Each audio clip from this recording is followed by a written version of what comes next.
Manatra ny fiarabana tompoko lasy tompoko vavy tonga soa indray tao anatin'ny fandarana dinika amin'ity androany ity. Andriamorasata Julien no vahintsika androany miaraba Monsieur Germain de miaraba ny mpanaraka ny ity dinika ity ihany koa dia misaotrana ato nanasany tenako mitafatafa amintsika eto. Tsara-pahafantarana antsika mpanaraka ny fandarana fa Andriamorasata Julien dia administrateur civil en chef de classe exceptionnelle. Be dia be ny andraikitra nosahany raha teto amin'ny firenena no resantsika. Izy dia efa PDS ny Tomasina voalohany tamin'ny taona 1996 délégué général du gouvernement ho an'ny faritra Antsinanana ary efa préfet de région atao amin'ny faritra Antsinanana ihany koa, efa préfet de région tao amin'ny faritra Nalanjorofo, préfet de région tao amin'ny faritra Alotra Mangoro. Teo ihany koa ny andraikitra nosahany teto Antananarivo renivohitra efa nisahana ny andraikitra adjoint maire ho an'ny commune urbaine Antananarivo, ankoatra ny andraikitra hafa teo anivon'ity commune Antananarivo renivohitra ity. Efa directeur de cabinet ihany koa tamina ministère maromaro teto amin'ny firenena, efa directeur teo anivon'ny ministère ny atitany. Ankoatra izay moa zany sy dia izy dia fantatsika fa mpanao politika ihany koa. Zay ngamba amin'ny ankapobeny ny Andriamorasata Julien. Ratsy disa iny ary la ohatra rosotsika ny ady hevitra zava-misy amin'izao fotoana izao tsy azo dinganina ny zava-misy eto amin'ny commune Antananarivo renivohitra. Tafapetraka ny PDS vaovao miaraka amin'ny filoha-lefitra anankiroa. Andriamorasata Julien fanisahana andraikitra teo anivon'ny commune Antananarivo renivohitra ianao, inona ny fomba atao sy fahitanao ny PDS vaovao mba ahafahana mandrindra ny tanàna Antananarivo renivohitra? Voalohany aloha dia miaraba manokana ny député feno Ranombomanana voatendro PDS ny commune urbaine Antananarivo. Fantatro tsara fa olona mahay mandamina izy io zany, olona bien organisé ary olona ataoko hoe discipliné, olona tsy mba accessible izy zany, olona azo resahana tsara izy ary olona manana fomba fiasa manokana. Zay mikasika azy za mino fa tena hoe vitan zareo zany io. Ao koa moa secrétaire général zay fantatro tsara madame Bao, zay olona ataoko hoe discipliné koa, manana an'le esprit d'équipe, zany hoe miara-miasa tsara, mpiara-miasa amin'ny tsara mihitsy izy. Zany efa tena hoe ato manokana zany izy koa manam-pahaizana. Dia eo moa zany le vice PDS anankiroa zay inoveriko fa manana traikefa manokana fitantanana raha-mpanjakana, dia mety hoe miraro soa fa mino fa tsy hanansaotra loatra ny fampandehanana ny commune amin'izy amin'ireo isaorana be dia be fanjakana ny indrelise satria za moa eto tsy hoe en tant que bureau politique akory eto satria aminay misy lamina zany ny antoko hoe zao no afaka miteny fa isaoranareo na mba nanatsoana ma citoyen zany dia mba mitondra amin'ny fomba fijery koa anatin'ilay izy. Dia ny everiko hoe mahery ianareo mirary fombiazana fianoanareo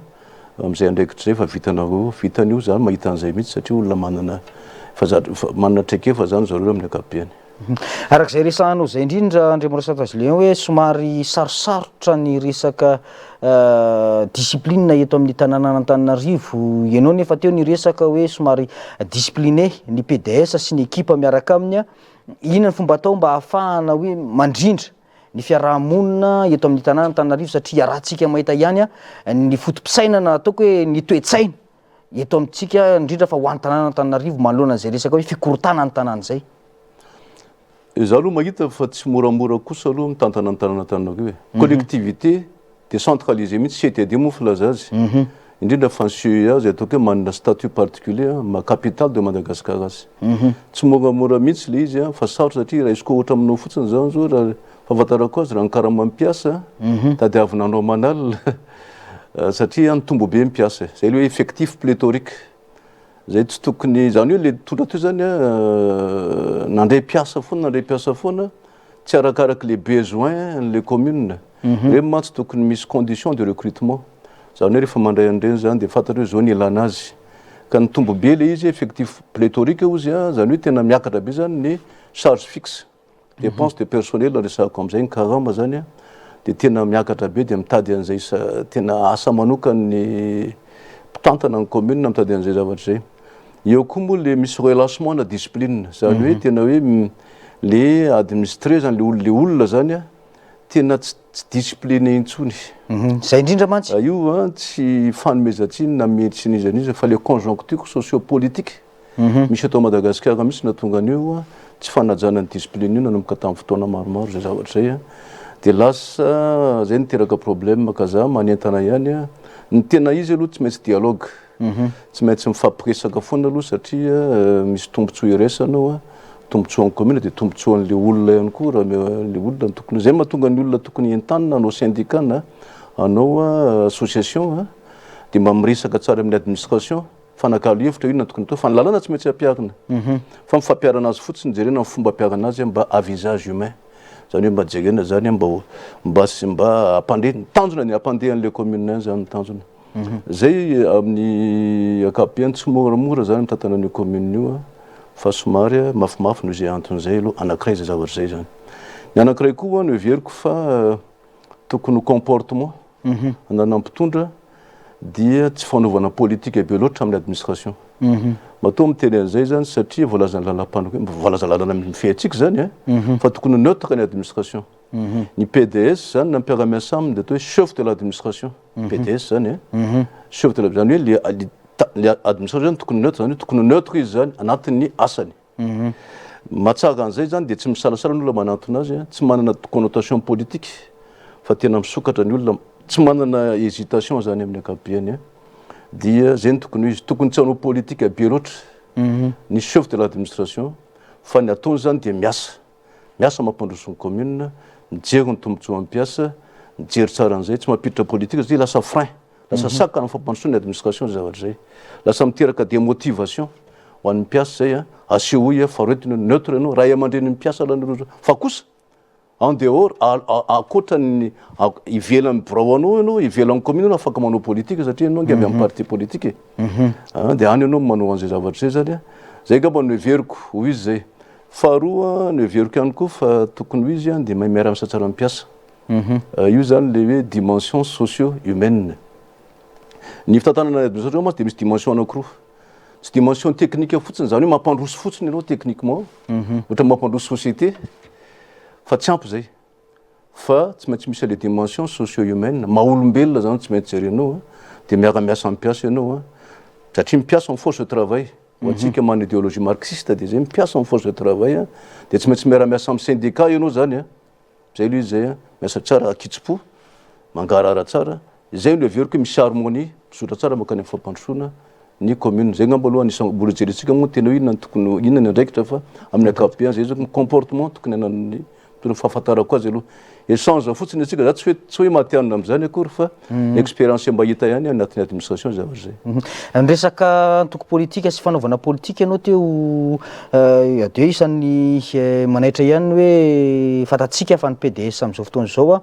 dia nivoaka avy tao anatina antoko politika mazava ho azy mety tsy ho sarotiny am'izany ve ny antoko politika na ny parti zay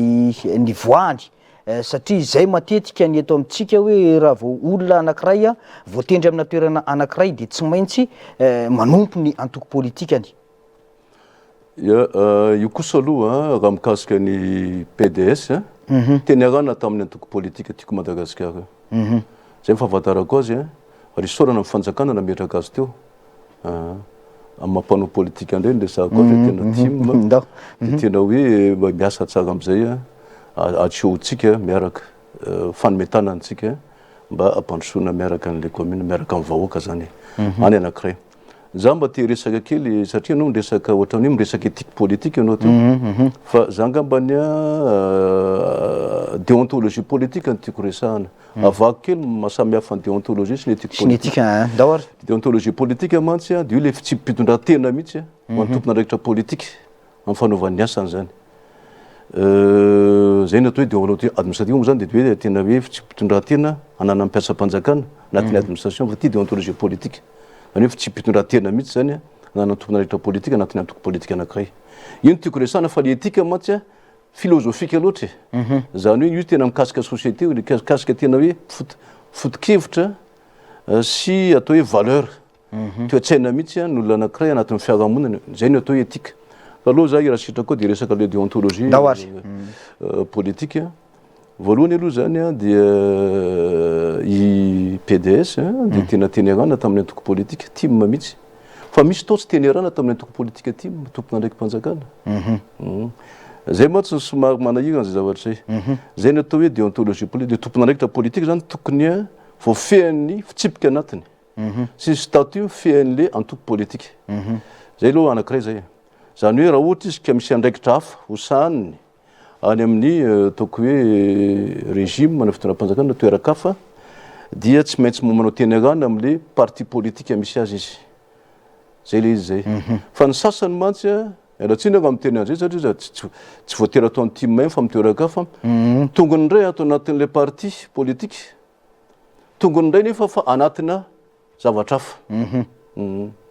zay zany zao le atao hoe trahison politique tsy mety zay zavatra zay tsy azo atao zay fa raha misy zavatra tsy azo azonao anatin'le parti politique misy ianao nge tompona andraikitra dia manitsy ianao zany miresaka ianao hoe zao ny tsy mety zao ny tsy mety zao ny atao tsy mifanaraka amin'ny hevitra ao rehefa ela tsy mety dia midémissione ianao zay ny comportement tena hoe le veriko hoe misy honnêteté mametra-pialana mihitsy ianao rehefa tsy mety aminao le izy dia manazava tsara ianao amin'ny mpanao gazety sy ny média satria ianao tompona andraikitra politique hoe zao ny antony zao ny antony fa tsy hoe tsy mialao anao nefa ianao manaratsy an'le parti anao amin'ny toerakafa zany ny atao hoe tsy manana déontologie politique zay zany anankiray tiako horesahana ny ataoko hoe anankiray koa dia le hoe le olona manana déontologie politique olona manaja tsara amin'ny fitsipika ozy anatiny c'est le statut fe azy amin'ny ankapobeny exemple ray nomeko anao zay zavatra zay fa ny olona tena manana déontologie politique ihany koa dia olona manana vision zany zany hoe tompona andraikitra politique anankiray anao fiverako azy dia tokony manana ny vision viny ianao zany dia manana ny idéologie parti arahanao tsara fa tsy maintsy manana ianao objectif tena parti politique mihitsy ny resahako tsy maintsy manana zany ianao objectif tanjona ataoko hoe objectif réaliste et réalisable zany io zany le tanjona fanaraka tsara amin'ny filan'ny vahoaka fanaraka tsara amin'ny filan'ny parti politique misy ianao fanaraka tsara amin'ny urgence na amin'ny priorité ny vahoaka zany zay ny objectif apetraka mba tsy objectif ambitieux mba tsy objectif manofinofy fotsiny fa tena zay mora tanterahana vitsy zay dia mametraka ny programme d'activité olona manana déontologie politique zay resahako zay tompona andraikitra zay manao programme d'activité fanaraka tsara amin'izay tanjona kendreny zay ary iny ny atao hoe repère tsy mivoana amin'iny miaraka amin'le vina zany dia manao programme d'activité ianao fanaraka tsara amin'iny dia ataonao zay natateraka an'izay programme zay zay ngamba ny everiko anankiray ka raha iverina zany zao anatin'ny commune urbaine Antananarivo ny everiko fa tsy maintsy mametraka vina sy objectif ampitondra zay indrindra mantsy le saika apetrako hoe ianao efa PDS atao Tomasina voalohany tamin'ny taona 1997 raha mijery ny tanàna Antananarivo am'izao tsika inona ny tena hoe andraikitra zany atao hoe PDS zany ny andraikitry ny commune urbaine andraikitry ny collectivité amin'ny ankapobeny zany indrindra fa ny commune urbaine indrindra Antananarivo zany resahako za ty apatsiaro vetivety mialatsiny lalàna zay tena tokony hoe fehezina tsara le izy misy an'le loi 2014-020 tamin'ny 27 septembre 2014 io zany no mandamina tsara mihitsy ny compétence ny ressource ny collectivité décentralisée anankiray fa misy koa n'le loi 2014-018 tamin'ny 12 septembre 2014 io indray mandamina an'le fandehanan-draharaha fampandehanan-draharaha sy ny andraikitry ny collectivité anisan'izany ny commune urbaine fa ny commune urbaine manokana dia manana an'le loi mametraka ny sata manokany io le 2015-011 tamin'ny 1er avril 2015 io zany tokony feheziny mpitondra tsara anatin'ny commune reo lalàna anankitelo reo fehezina tsara reo fa za mino fa raha voafehanao tsara reo dia tsisy dérapage misy cadrage mazava io vakinao tsara mihitsy reo disposition anatin'ireo io mametraka ny sata manokany ny commune urbaine Antananarivo ao daholo ny loharanom-bola ao daholo ny andraikitry ny commune urbaine Antananarivo ao daholo mikasika ny fampandehanan-draharaha sy ny sisa fiara-miasa amin'ny conseil municipal organe délibérant sy ny sisa zany fa ny tiako resana mizara roa lehibe zany ny andraikitry ny commune urbaine Antananarivo raha amin'ny ankapobeny dia misy ny atao hoe affaire administrative financière zany hoe andraikitra fitantanana zany amin'ny ankapobeny sy fitantanam-bola io zany dia sarotra mihitsy satria amin'izao fotoana tokony manao organigramme aingana ny PDS mipiara-miasa aminy zany hoe mametraka tanjona izy ny resahako teo dia avy eo izy manao programme d'activité fanaraka tsara am'le tanjona dia manao organigramme am'izay izy le organigramme io zany ao misy ny direction sampanaraka etrety anatin'ny commune dia aparitaka anatin'io le activité anao nataonao zany sahan'ireo olona reo le activité ngefa anaty budget anaty rubrique en budget reny fa répartitionao tsara fotsiny reny mba ho tsatra le tanjona araky le fahaletantsika ery raha tsy misy an'izay dia manao dérapage tena marina fa zay ny cadre resan'izay zany hoe mametraka objectif programme d'activité ny tena marina amin'io misy le budget programme fa budget primitif andresahako eto aloha zany dia manao an'izay satria tsy njary anarak'izay le izy araky le objectif napetraka dia eo am'izay ianao fanao organigramme tsy maintsy miaraka amin'ny tableau des effectifs zany hoe organigramme io zany dia fantatra hoe direction zao mipiasa isany eo anatiny zao mipiasa hito anaty service ny division sisy ka ny totalin'ireo mpiasa reo mipiasa ny commune tokony ho hitsy zany tableau des effectifs reny ma tsy alefa any amin'ny préfet de police pour contrôle de légalité jereny ny fahamarinany reny dia eo am'izay zany fa raha ohatra ka tsy mifanaraka amin'iny nisy mpiasa dia misy mpiasa hafahafa zany eo tiako resahana aminao mikasika an'izay dia zao io zany andraikitra voalohany ary tsy maintsy atao zay ny manao ny recensement personnel aloha anatin'izay zavatra zay anatin'ny vitsy zavatra zay satria misy indraindray misy personnel mandray vola fotsiny fa tsisy présence effective fantôme moa fiatsondro zareo za tsy te resaka le fantôme satria zavatra hafa zay fa tena hoe izy ara-dalàna ny recrutement any fa izy dia tena tsy hitany am'le toerana fa mandray vola fotsiny izy zany isam-bolana tandremo an'izay zavatra zay fa zay zany tokony anaovana recensement tsara mihitsy dia araky le organigramme atao amin'ny service zao ty atao amin'ny division zao ty atao amin'ny direction zao ty sy ny sisa zay koa tokony ho atao zay zay nandraikitra anakay fa andraikitra anakay koa anatin'izay affaire administrative zay ny gestion de personnel andresako teo io dia tena hoe manahirana be fa tsy herina akaiky mihitsy mikasika an'io zany dia misy koa ny affaire juridique andraikitra mikasika ny raha-pitsarana satria ny commune urbaine misy raha-pitsarana maro dia anatin'io koa ny relation avec l'état et les institutions tsy maintsy mametraka direction anao satria ianao za mipitarika ny CUA zany tsy maintsy miara-miasa amin'ny fanjakana tadio fahasampanjakana nge io ataonao io tsy maintsy miara-miasa amin'ny fanjakana ianao voalohany satria rattaché amin'ny ministère de l'intérieur sy ny décentralisation anao zany asam-panjakana io zay mahatonga amiteny hoe neutre ianao anatin'ny administration dia io zany ianao manana an'izay direction zay ianao ny antony dia tsotra fotsiny amin'ny leadership anananao zany tokony mifandray tsara amin'ny gouvernement ianao tokony mifandray tsara amin'ny ministère ianao ministère PA ianao tokony mitady loaranom-bola na asany amin'ireny ministère rehetrarehetra ianao tsy mijanona amin'izao zay ny ilana ny direction chargé relation avec l'état et l'institution anatin'ny affaire administrative zay resahako zay fa ilaina koa le atao hoe coopération décentralisée ianao mantsy manontany an'le ndraiky dia voatery indrindra izay le coopération décentralisée fomba anankiray io ho an'le collectivité tena hoe marefo amin'ny fitaovany rabola sy fitaovana ara-pitantanana moa zany dia misy an'io zany le kazany hoe jumelage izy ny olona zany hoe ny collectivité ety eto fandray amin'ny collectivité fiara-miasa amin'ny collectivité any ivelany zay le coopération décentralisée tamin'izany nanao chef de région aloha dia ampitsahifo kely satria zay nanisany nampandrosan'ny région dia nanana région anankitelo niara-nisa tamiko tamin'izao fotoana zany région any Rhône-Alpes Lyon zany dia région Haute Normandie région Basse Normandie nazahoana moyen reo zany hoe tsy région avy eto Madagasikara fa région ivelany mety koa ny eto ohatra hoe samy miasa région samy région koa dia mety koa zany na commune na sy commune mba jerena commune mba mitovitovy targetra aminao atanjahana aminao le izy zany koa coopération décentralisée fa le tena izy aloha le any ivelany no tena anankiray zay zany dia mitsofoka amin'le anankiray ndray tsika le hoe affaire kasika ny développement économique social et culturel io zany araky le objectif andresako tary dia io zany dia tena hoe fanaovana lalana entretien lalana tena développement économique zany fanaovana lala kely reny développement économique zany fanaovana marché développement économique zany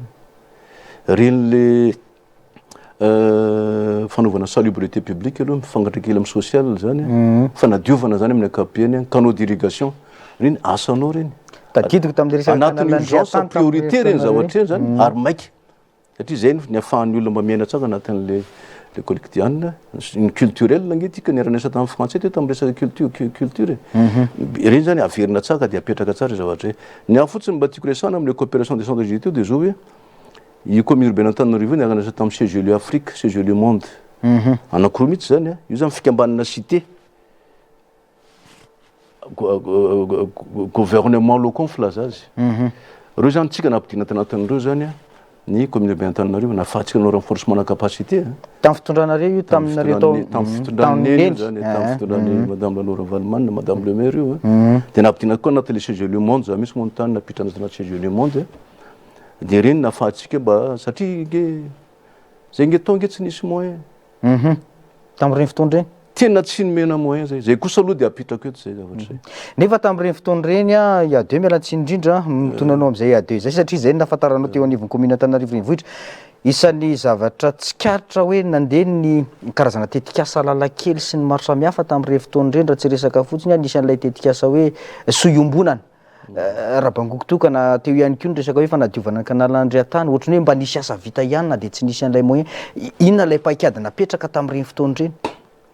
za aloha isaorako be dia be mihitsy ny asiatsika am'izao fotoana zao monsieur Rina Masino zay tafo tamin'izany a tena hita mihitsy hoe expert financier izy satria nanatsaka ny fidiram-bola ny commune zay aloha anankiray zay misy mantsy fanatsakana izy io misy ressource fiscale io a za koa moa adjoint maire chargé de finance ihany koa misy ressource non fiscale dia hita tsara mihitsy mifampidirana ny letra fanade tsara mba sureux tsara le izy ankehitriny mahino fa mitatana ny tsena dia olotsotra avy any ivelany anaty fikambanana za dia miangavy anareo ametraka tsara ny déontologie administrative tsy azo atao zany zavatra zany fa mpiasan'ny commune ihany tokony anao an'izay tsy azonareo privatiser na akory ny gestion en commune aloha am'izao fotoana zao indrindra tsika mandalo am'izao fotoana zao fa raisinareo commune ndraikitra zany averena tatana mpiasa ngetragetra aloha am'izao fotoana zao zay ngoa aloha mba remarque tiako apetraka satria fa zay zany no tombotsoan'le coopération décentralisée no resahako teo mba ahafana nanao zavatra maromaro zany mba natsy teo satria zao nge lalàna nge dia mitaky lalàna io mihitsy mitaky fa tokony ame subvention spéciale en commune urbaine Antananarivo ny fanjakana lalàna zany nany andafo moa zany io en France dia misy dotation globale d'équipement DGE ny filaza azy ary omen'ny collectivité io systématiquement isataona eto amintsika mba voalazalana subvention tsy nisy tamin'izany fotoana zany na alahelo mihitsy ny tena aloha satria tena natsapa hoe fa inona ary ty zay le considération politique be loatra anatin'ny fitantanana raha-mpanjakana tsy mety zay zavatra zay iny anankiray iny zany dia ny tena nampalelo tao koa zany dia le tamin'izany fotoana zany le droit de circulation automobile be dia be nge camionitra teo tena nimba lalany fidiram-bola ny commune be dia be izy io fa mifoanina mifanjakana tamin'izany fotoana zany tena droit de finance dia gaga ianao manontany teny hoe ay zary ny décentralisation effective satria ny efa misy indray mifoanana fa tsy nisy solony le izy satria nanohatra ny fanjakana tamin'izany fotoana zany ny timy diso be mihitsy mifanjakana raha mieritreritra an'izay tsy zay mihitsy ny fomba tantanana raha-mpanjakana zay ary zay ny sariako ny sainina ao amin'ny délégation spéciale aza manao politique aloha nareo amin'ny asanareo atao mifampandrosoana ataovy jereo ny tombotsoa ampiasa miaraha miasa tsara amin'ny syndicat nareo jereo zay dimension technique dimension socio-humaine zay fampandrosoana ataonareo fa aza mampiditra politique be loatra fa ivelany nareo manao politique za tena mitenanareo an'izay fa tsy mahasoa loatra zay fanaovana politique be loatra zay mitantana raha-mpanjakana isan'ny fiapetra ny verina indray amin'izao fotoana izao ny resaka famoazana ny lalàna mahakasika ny fivezivezen'ny sarety Andriamora Sata Julien efa tamin'ny fotoana ny tantana ny neny Laura Valomanana tamin'izany fotoana zany zany hoe tamin'ny andronareo zany a no efa nisy io lalàna io tena manahirana tokoa ve manelingelina famoivoizana ve ny fisiany sarety mandeha baranainy eto amin'ny tanàna Antananarivo ary mety tena ahavaolana ny resaka circulation na ny fivezivezena ankalalahany zay zavatra zay tsy maintsy misy fandaminana moa zany gagnanao nge mitena zany fa misy sarety miaraka amin'ny omby mihitsy nge sarety io misy omby mandeha le omby misy tandroka reny zany mandeha amin'ny renivohitra capitale de Madagascar jereny mpitandro amin'ny filaminana fotsiny zany asa mitandro filaminana miandry lalàna angamba izy hoe tia ny lalàna fa anatin'ny code routier zany le izy aloha zany tena marina aloha azavaina amin'ny olona aloha le izy azavaina tsara ny lalàna miala nenina miresaka amin'ny olona maresy lahatra azy hoe zao nge ny lalàna zao rehefa tsy mety izy tsy maintsy resinao lalàna rehefa fanenina miresaka ary za mino fa rehefa resahany olona io maresy lahatra azy fa misy solution de rechange kosa misy solution mena azy misy solution mena azy satria mafy ange fiainana amin'izao fotoana zao tena enjana be ro asoronao amin'ny avy hatrany ny fidiram-bolany fa alamina izy réorganisena tsara izy mba azahoany tombontsoa anatin'le izy satria ianao nge ny administration nge mitaiza vahoaka ary manampy vahoaka fa tsy mametraka mpitolo lalàna zany tsara atao zavatra zay fa mifampiresaka tsara de inona ary no atao de mitady vahaolana n'objectif anao tsy maintsy atteindre objectif anao zay nga moa solution veriko tokony atao am'izay fa tandremo sa tonga de mikapoka iny aloha zany tsy de tena fomba loatra iny tsika tsy inona tsy manao dictature eto Madagasikara fa inona mety mahatonga ny vahoaka an'Antananarivo ny tratran'ilay hoe tsy maintsy mbola miverina be azina indray aloha am'izao fotoana zao André Morasata Julien nataoko hoe ny resaka fivezivezeny an-dalambe ampianarina miverina mampianatra indray tsika hoe ny trottoir natao ho an'ny mpandeha tongotra ny arabe natao ho an'ny mpandeha moto ny tsena natao ho an'ny mpivarotra inona mety mahatonga an'ilay malagasy tonga am'izany zavatra any am'izao hoe hiverenana be azina indray am'izao fotoana zao aty amin'ny taona 2024 ny problème anio le principe de continuité de l'administration mihitsy nisy zavatra efa tsara mpitondra anankiray misy zavatra tsara foana vitany de tam'ireny ange fa nisy tena famay mepita trottoir no le famanady nisy fotoana mihitsy efa ohatra zay le izy fa tsy nitoizanao io rehefa tonga teo ianao fa miverina baranahany indray io olona io zany misy fitaizana en permanence taizany olona io citoyen zany resahako en permanence mihitsy ny fomba hitazanan'io de ampiarina tsikelikely lalàna ampiarina amin'ny lalàna zay le izy zay fa misy sensibilisation sy animation aloha lefa tsikelikely tsy vahana mihitsy iny efa akiny toizana foana iny zay ny administration zay mahatonga an'io de nikotabainy le conjoncture sociopolitique teto amintsika teto koa le izy ka ny mpanao politique manao promesse ary zay ny tena problème manome toky izy am'ireny olona reny mihitsy ny amezany toky hoe zao hoe tsy sorona eo nareo de lasa mivandre le rafitra efa napetraka andaminana azy za zany zay mantsy mahatonga ana amin'ny teny hoe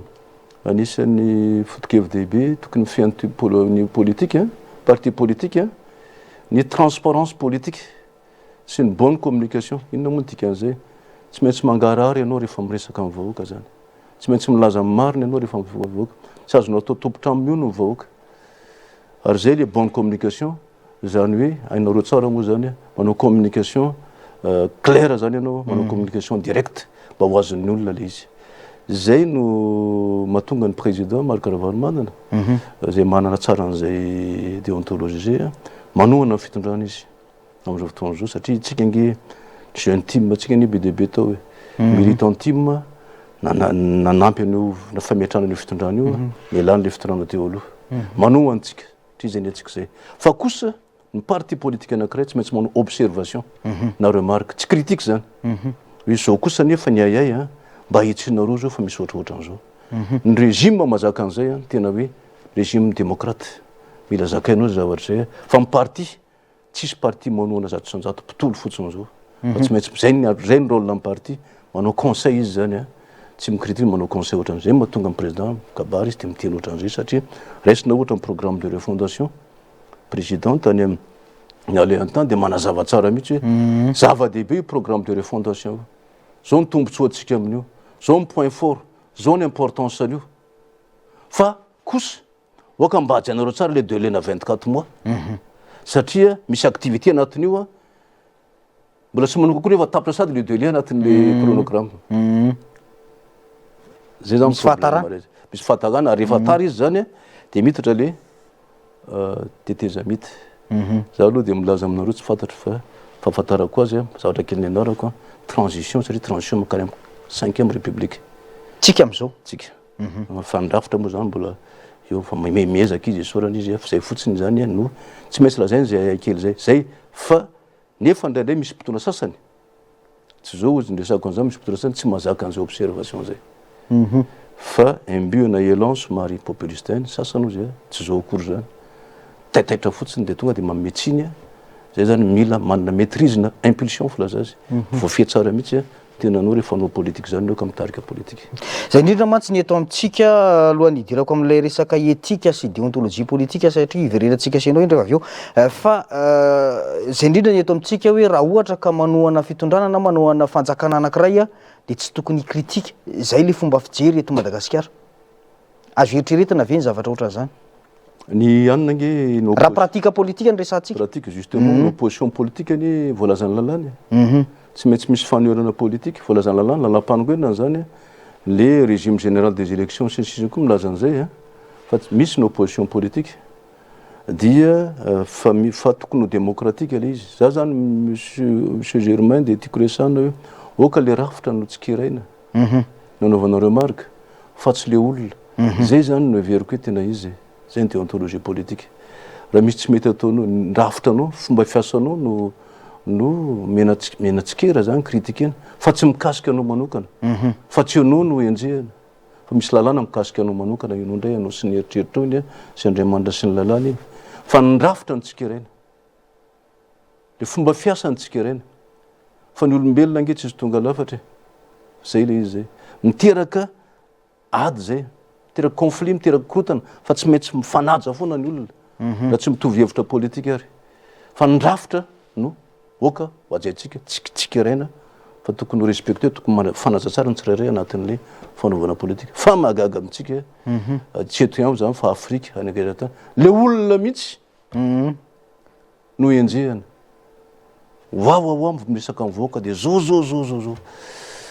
nefa rehefa avy eo nge misy ny atao évolution de la pensée politique mivoatra ny fisainana politique miaraka aminao ndray iny olona iny rehefa avy eo nefa niady mafy taminao fanaova tena tsy fantatro ny fanaovanao tamin'ny fanenjehana avy eo fandetanana aminao ndray ny rehefa avy eo fanina le vahoaka io indrindra ka tsy tokony isy propos inflammatoire diffamatoire tsy tokony isy fanagatsiana olona ray loatra fa hoy zay le rafitra fomba tantarana amin'ny firenena ny tokony jerena tsika tena malagasy tokony fanaja foana amin'ny zavatra atao zany. Raha mijery izay indrindra ny idirako amin'le resaka etika politika sy ny déontologie hoe raha mijery ny zava-misy amin'izao fotoana izao na ny hoe ny fomba fanaovana politika eto Madagasikara Andry Amorasata Julien ohatrany tsy tazana tsony ny fisian'izay hoe etika politika sy déontologie politique zay. Inona ny mahatonga mpanao politika malagasy lasa tsy tafapetraka amin'izay zavatra zay nefa manao politika?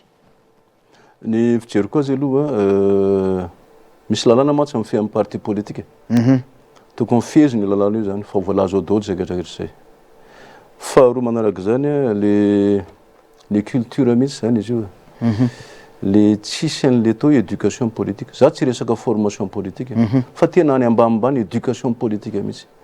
Ny olona mpanao politique anankiray tokony mianatra politique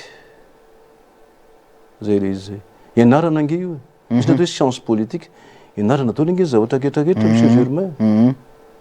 ianarana daholo za zao dia tena mba mianatra nyton'le teknôlôjia ambony be tony mba nianatra mihitsy satria zay fiainana fianarana tena tsy manana lova-petraka ho an'ny ankizy fa dia ampianarina izy dia fianarana foana ny fiainana ka itsika eto fa misy an'izay fahazaran'izay fahazarana manao coup d'état militaire coup d'état mialatsiny raha miteny an'izay tia moa tsy coup d'état ny teo akory satria vahoaka ny teo niaro an'le anina izy dia zay le izy fa ajanony amin'izay zay atao élection démocratique dia ny toe-tsaina koa zany mila manaraka tsara an'izay manana déontologie politique etika andresanao amin'ny voana société dia miandra tsara amin'ny politique fanaovana politique le toe-tsaina anaovana politique zay mahatonga ana miteny matetika ny jeune ny jeune dia milaza aminao fa tena ilantsika ny tanora manana enthousiasme matsy izy ireny tena manana ary tena hoe tianao zavatra mafy izy ambition enthousiasme zany tena hoe tena favitriana tianao zavatra izy fa ny sasany sasany ihany fa tsy izy rehetra akory ohatrany anay amin'ny intérieur ange dia zao ianao zany zao raha mivoaka avy any amin'ny école tsy tonga dia manao préfet de région zany aminay mihitsy zany fa mba chef de service ianao zany hoe misy dingana rano tsy maintsy misy carrière administrative chef de service ianao maka expérience eo anao avy eo anao manao chef de district avy eo anao manao préfet de région chef de région dia vraiment administrateur civil en chef anao mba manao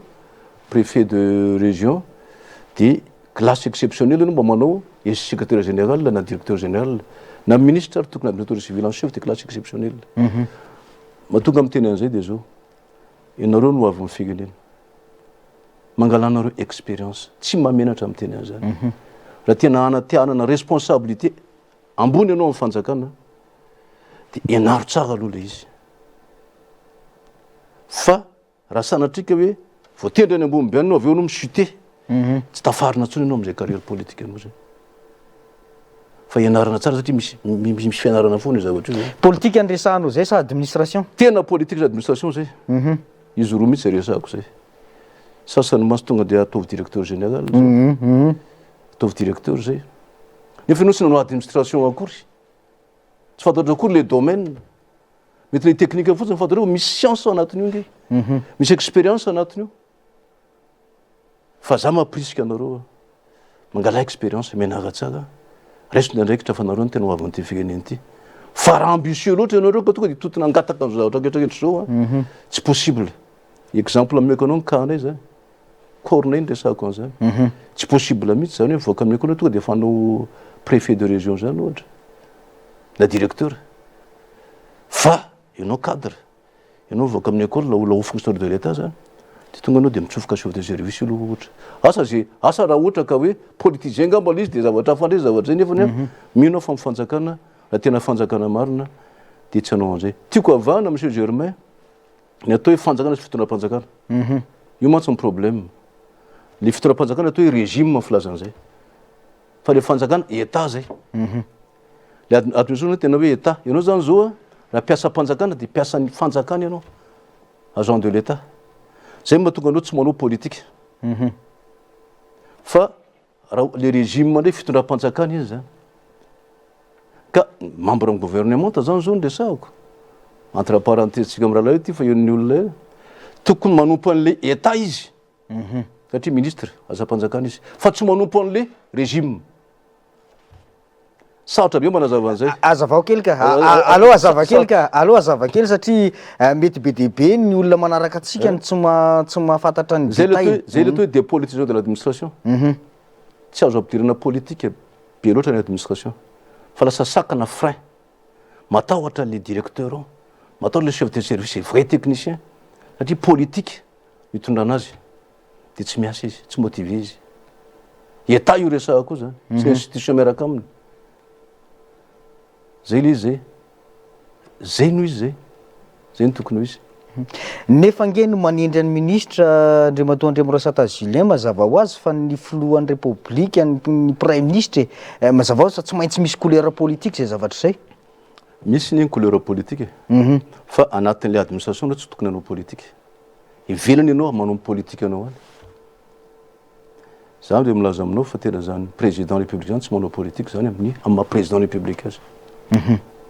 fa aseho any tsara mihitsy ny administration tsisy politique am'izay mandroso am'izay mivoatra io développement ny atao le dimension ndresahako teo socio humaine resahana tsara amboary tsara ny relation ketraketra fa akoatra ny ho asanao io ianao mamory staff politique anao ianao manao politique am'izay anao ny ambadika any asa azonao hoe toko resahana pratique sarotra pratique sarotra fa zay ny tokony ho izy tsy jereo tsara mihitsy fa ny agent de l'état zay le déontologie administrative raha vao tena politisenao zareo manao izy eo fa tsy am'fony frein mihitsy zay zavatra zay ary le manao indray nefa tena manompo an'le régime ndray tezitra le mpiara-miasa aminy lasa miteraka conflit interne filazazy lasa frein fa mijanona tsara ianao chef de l'administration eo zany ianao eo tsy manao politique za aloha dia zay na tamin'ny nanao PDS zany tamin'izany fanjakana nanindry anahy na za nanao chef de région tanatin'ny asako tsy resaka politique fandray tsara amin'ny olona ketraketra ianao dia inona zany aty ambadika zany manao politique satria ny tena tsinona tao anatin'ny antoko politique dia inona zany ny antony ilana ny antoko politique raha izay ny antoko politique fiverako azy manokana dia izay mampandeha ny asa-panjakana amin'ny ankapobeny raha izay aloha ozy anao anao teny hoe tsy tokony hanao politique ka zay indrindra mametraka condition izy zany ny tiko tenenina ampandeha ny administration les conditions tsy fanaovana politique anaty fa politique daholo zany tsy anaty l'administration ny asan'ny parti politique dia manabe ny citoyen mananatra ny citoyen zay le atao hoe animation de la vie politique mitaizany vahoaka ny parti politique milaza amin'ny marina transparence politique bonne communication bonne gouvernance ao daholo iny zany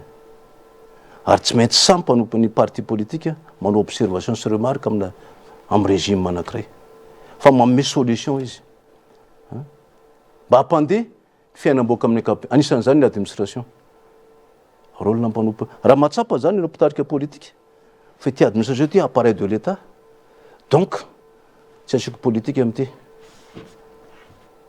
fa zany efa mametraka an'izay mpanao politique dia apetrako zay discipline zay règle zay iny ary mankasitraka anao fa mazava be zay fanazavan'izay fa ama administrateur civil en chef anao de classe exceptionnelle indray ny ametrahako an'ity fanontaniana ity hoe isan'ny zavatra tsikatra ihany koa amin'izao fotoana zao mifangaro votaka ny asa sahan'ny solon-tenam-panjakana sy ny collectivité territoriale amin'izao fotoana izao be dia be nitranga ahitana fifangaroam-pahefana ao anatin'izay resaka hoe fitantanan-draharaha eny anivon'ny solon-tenam-panjakana sy ny collectivité izay mba afaka zavaina bebe kokoa ve hoe inona ny tena andraikitry ny solon-tenam-panjakana dia inona no andraikitry ny collectivité mba tsy isiny izay fifangaroam-pahefana zay satria na ny vahoaka malagasy aza be dia be ny very hoe iza moa zany no manao inona dia inona ny tena andraikitry tya avy aiza ny tia miteny ohatran'izao tia solon-tena tia collectivité ty nefa miteny ohatran'izao dia misavoritaka ny eny fotony zany manoloana zay fanapahan-kevitra zay tena tsara be zany monsieur Germain zay tena problème misy zany tiako avahana zany hoe inona ny atao hoe collectivité territoriale décentralisée sy de ty filaza azy reny zany les communes reny zany les régions ary ny province koa ary mbola collectivité tafiditra ao anatiny zay anaty lalam-panomena reny zany le olona fidina mitantana an'ireny reny zany le fa ny eto amintsika moa zany zay koa ny zavatra tena mahavangena mihitsy le izy zany tsy tafapetraka mihitsy le ravitra mbola le commune foana mipetraka hatramin'izao mbola tendrena foana le chef de région zay zany angamba ny culture anakay tokony anampitondra tonga manajatsaka lalam-panomena dia mametraka ny ravitra reny zany dia province moa dia tsy tafapetraka mihitsy zany hatramin'izao iny zany olom-bo fidy iny fidiny vahoaka iny na mivantana na tsy mivantana dia misy koa organe délibérant ty manana autonomie izy conseil municipal conseil communal conseil régional manampy an'iny iny anankiray fa itsika état unitaire tsika zany tsy maintsy manana solon-tenam-panjakana manao ny affaire de l'état ao anatin'io collectivité io satria misy affaire de l'état zay atao hoe affaire de souveraineté nationale asa zany fandraiky amin'ny fandrianam-pirenena fanaovana karapanondro fitantanan'ireny olivier étranger any amin'ny collectivité reny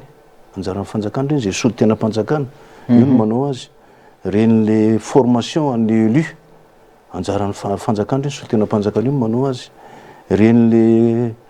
gestion de risque catastrophe cataclysme naturel reny ny ordre public fanjakana manao azy tsy vita ny an'le élu de développement ny ataony sy ny manampy ny fanjakana amin'ny sécurité publique izabo moa zany zao le solon-tenam-panjakana nametraka zany ny fanjakana satria reto misy province région commune zay le collectivité dia isaky ny collectivité misy solon-tenam-panjakana zay indrindra io indrindra le olana province tsy mipetraka iny ny région zany misy atao hoe préfecture de région dia ny préfet de région solon-tenan'ny fanjakana fobe ao solon-tenan'ny président république izy solon-tenan'ny premier ministre lehibe en gouvernement izy solon-tenan'ny ministre tsirairay anaty gouvernement izy zay io préfet de région anatin'le région io zany izy miforme an'reto izy manao contrôle de légalité ny raisiny ny acte raisin'ny ty région ty président de région sy ny sisa tsy maintsy araha maso mba ifanaraka amin'ny lalàna izy manamora ny fomba fiasany manampy azy amin'ny développement formé azy fa rehefa misy désordre public misy tsy filaminam-bahoaka dia le solon-tenam-panjakana no manana fahefana mikasika an'izay fa rehefa misy insécurité publique tsy fandrem-pahalemana dia miara-miasa izy amin'le olom-boafidy toerana zay le répartition mazava tsara zay zavatra zay ny préfet de région nanao dia commune maromaro anaty district dia namorona ndray zany fanjakana district dia iny ndray misy hoe chef de district solon-tenam-panjakana koa izy zany manara-maso ny zavatra ataony reto a manao an'izay resako se gestion de séjour des étrangers sy ny activité any a manao ny karapanondro a manao ny ordre public a manao zay affaire men'ny fanjakana ho tanterahany kasika an'izay souveraineté nationale zay mampiavaka azy amin'ny préfet zay mampiavaka azy amin'ny préfet koa zay de fa izy reny mantsy ny atao hoe président ny OMC amin'ny filaminam-bahoaka reny atao hoe autorité administrative ny autorité administrative zany zay no mahatonga an'ireny ho mpiasa-mpanjakana ambony autorité civile fa tsy miaramila zany hoe tiko resahana satria izy ny président ny OMC organisme mixte de conception anatin'io ny commandant d'unité getragetra mivory miaraka aminy izy ny lehibe an'io resaka filaminam-bahoaka io na misy insécurité eo anatin'io de satria ao ny commandant d'unité ao ny commandant groupement ao ny commandant brigade ao ny commandant militaire sy resaka io manao ny conception ao ny anandaminatsika nyty tsy fisin'ny filaminam-bahoaka sy mifandripahalemany ty de vite zay de misy neny EMO état major mixte opérationnel indray le commandant d'unité matetiky izy gendarme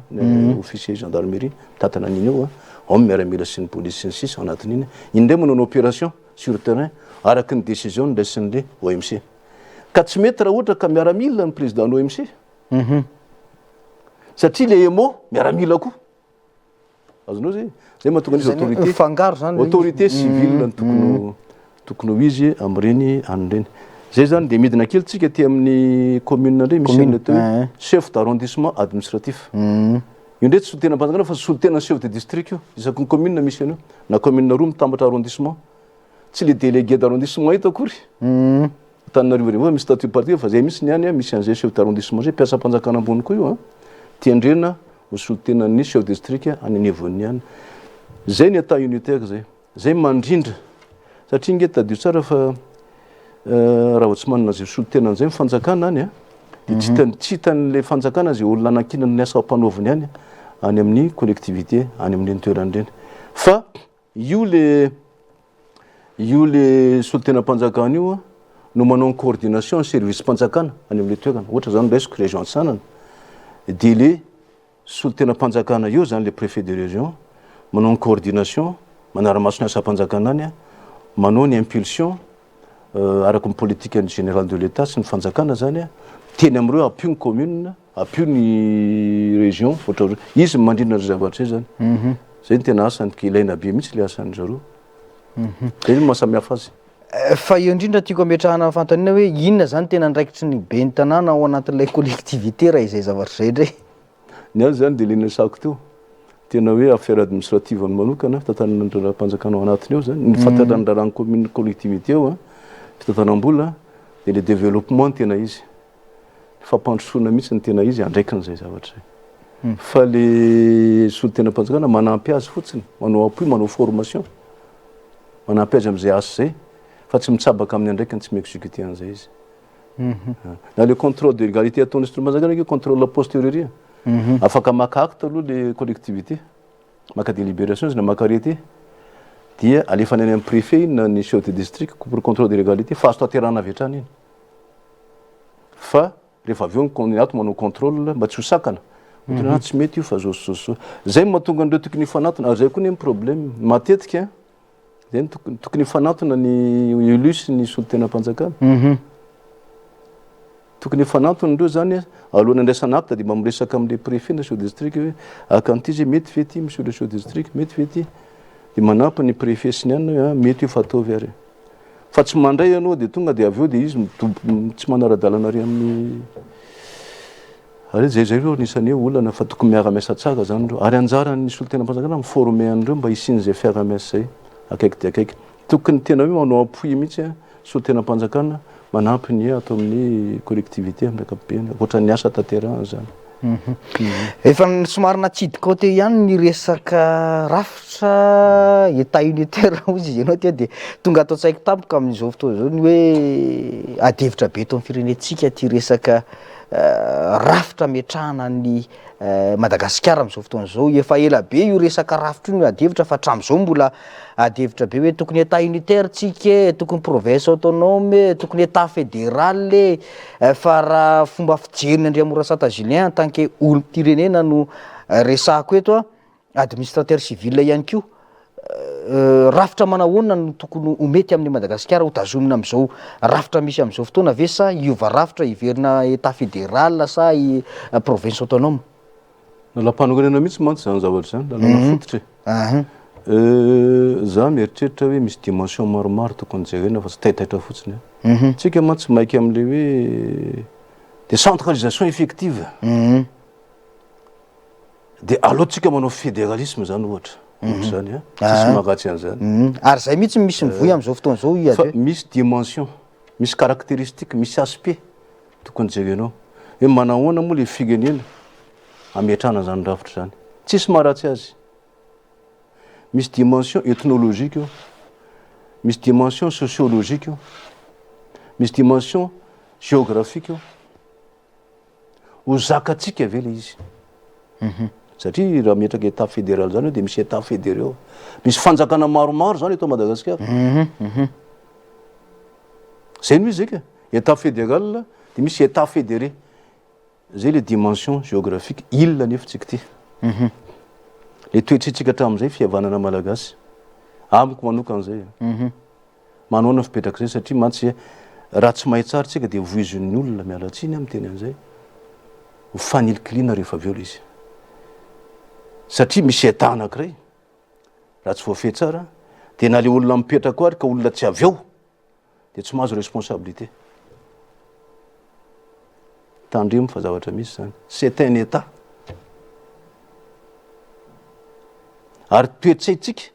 tsy teny hoe ianona ny fahatrarina province manana an'izay toetsain'izay hoe izy ihany satria faritaniny ty de izany mitondra eto tsy zakatsika zany ry tsika miparitaka karaha no an'izay koa faritanindreo hoe nareo de averena misy tsy zay fotsiny le développement d'accord le transférana compétence sy le pouvoir le fandefasana zay mantsy ngely izy le fahefan'ny pouvoir central ny état central no alefa hoany amin'ny collectivité territoire décentralisé zany hoe tena hoe moyen institutionnel moyen financier moyen matériel pouvoir compétence alefany en grande partie fa tsy fikiriny aty amin'ny fanjakana foibe de tsy mandroso le any zay kosa aloha anankiray zay ka tsy voatery ny nresahantsika teo le fédéralisme ny atongavana am'izay fa misy rafitra hafa atongavatsika am'izay zay le décentralisation fortement décentralisation zany tena atao hoe effective ataoko hoe vraie décentralisation teny français tena malaza azy mihitsy jerena tsara ny fomba anaovana an'izay azonao tsara ngamba azoko le izy fa mialatsiny afa ataoko mahitsy be le fanontaniana hoe efa nisy teto amitsika ny fampiarana ny resaka fédéralisme nisy ve zay trango zay mahitsy be ny fanontaniako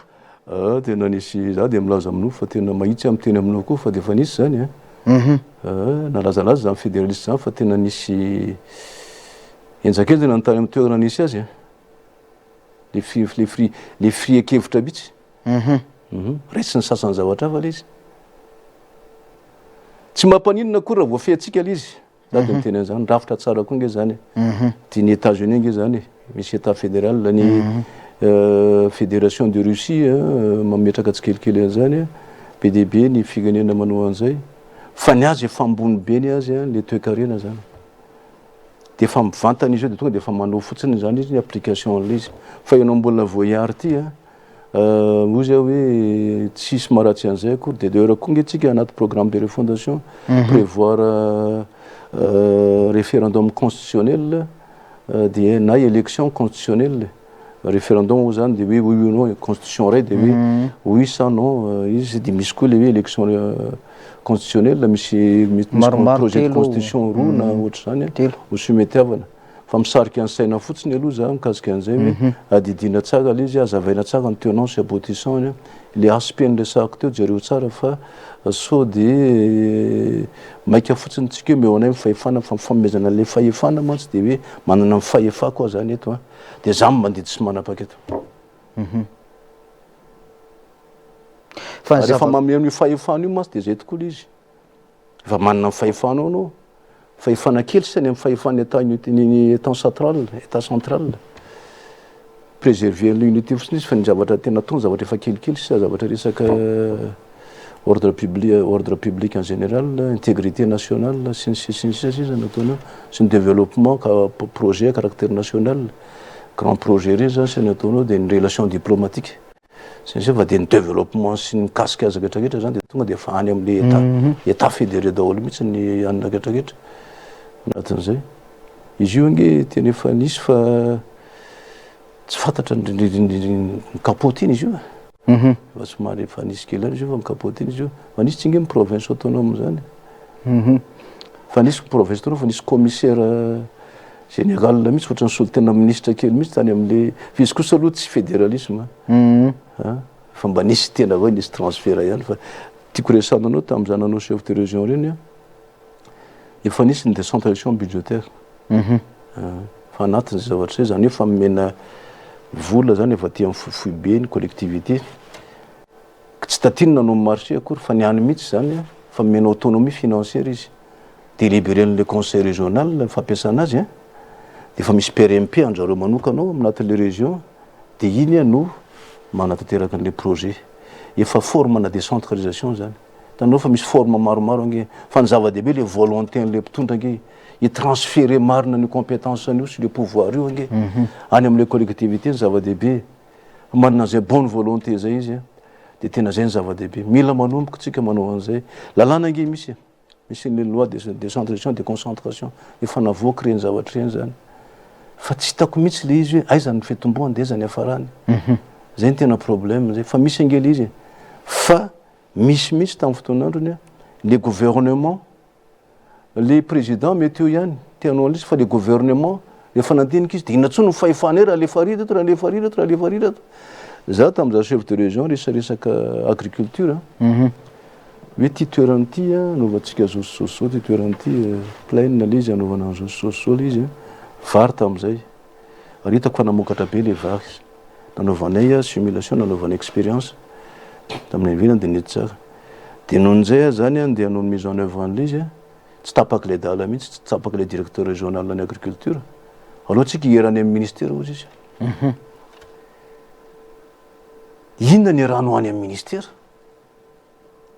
Domaine non, nous disons, tu as les pouvoirs, les compétences. Mais quand même les collectivités. Faso, tu as c'est des centres d'échange. Mais ce que les déconcentrations, avec les décentralisations, les failles, allez faire les collectivités. Les collectivités, les Micheluzan, on mène femme bapandé. Famille ce qu'on on mène les services publics, on a les collectivités. Mais direction élevage, direction de l'agriculture, on mène la compétence, un pouvoir. C'est le déconcentration. Tu mets les décentralisations, déconcentration. J'ai des femmes, bonne volonté, tout le transférer à l'efface. De manière ramasse, supervision, formation. Ma mémoire non. Raha mihaino fanazavanao zany dia ohatrany hoe état unitaire décentralisé mety amintsika. Jerevana le fanrianam-pirenena sy unité nationale. Dia état unitaire fortement décentralisé. Zay ny tokony ho izy zay. Amiko aloha raha mbola zao étape misy atsika zao. Satria tsika nge dia tena hoe mangalao lesona nge reny RDAC RFA reny, Allemagne reny. Taona maro tsy mifankahita amin'ny fianakaviana misy rindrina be. Tsika tsy ho tonga amin'izany.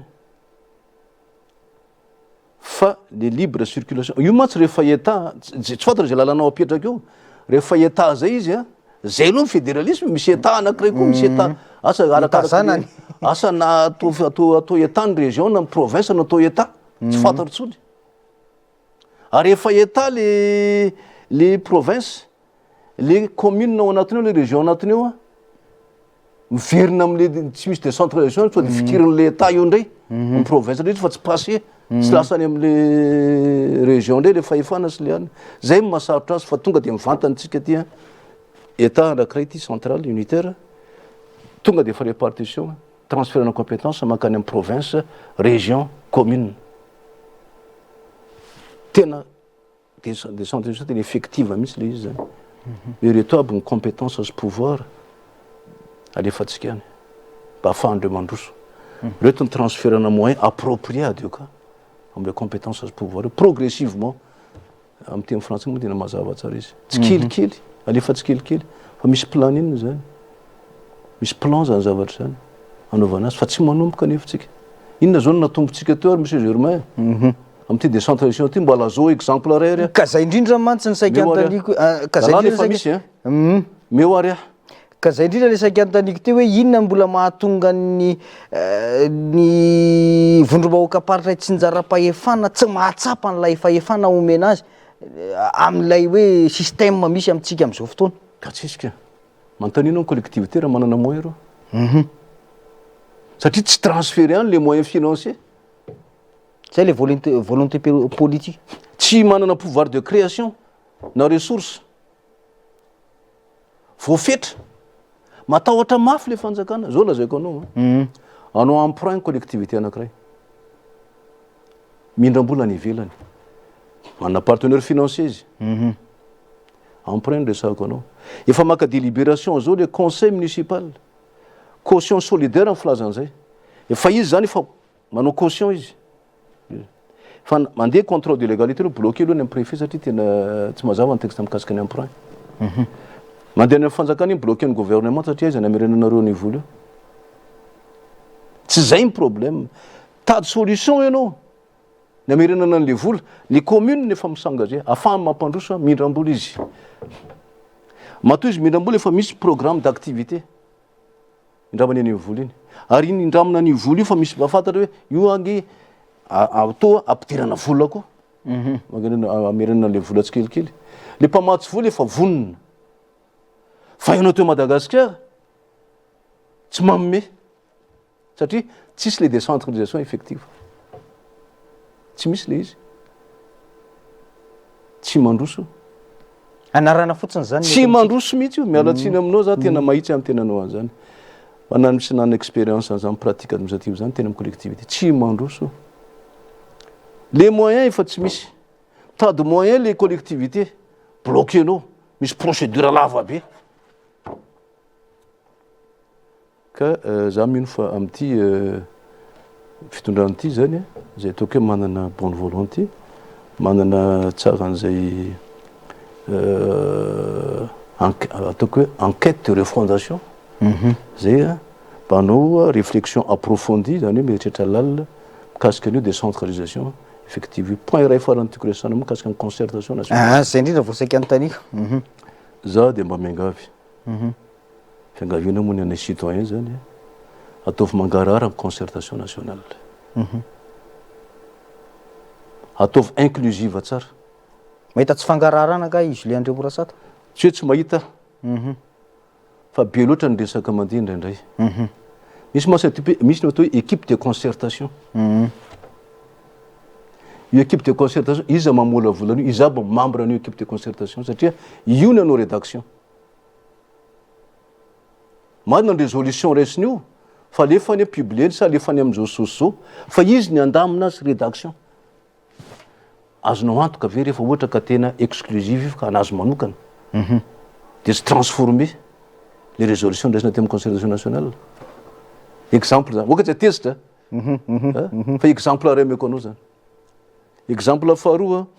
mba hanitsinana izy zay moa tsy mba natsona tambreny mba manany apportnay zay raha mba natsona tambreny mba ataona sosokevitra zany système électoral composition ny siny raha fijeriko azy eo tsy compétence ny concertation nationale fa mbola loi no metraka an'izay d'accord loi daholo ange composition siny jereo tsara io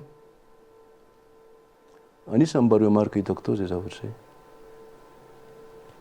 zany hoe tokony hovaina le composition les concertation nationale tokony souveraine marina inclusive ka zay décision an'io no avadika convention politique na tsy fantatra naovana azy ahoana ny atongavana am'izay ka zay le transparence zay le inclusivité anatin'le izy fa tsy misy kadikady sanatria an'izany sanatria zany mety tsy misy zao fa zay le composition d'équipe de concertation aloha anankiray ataovy inclusive ampidirao parti politique ketraketra à tous les niveaux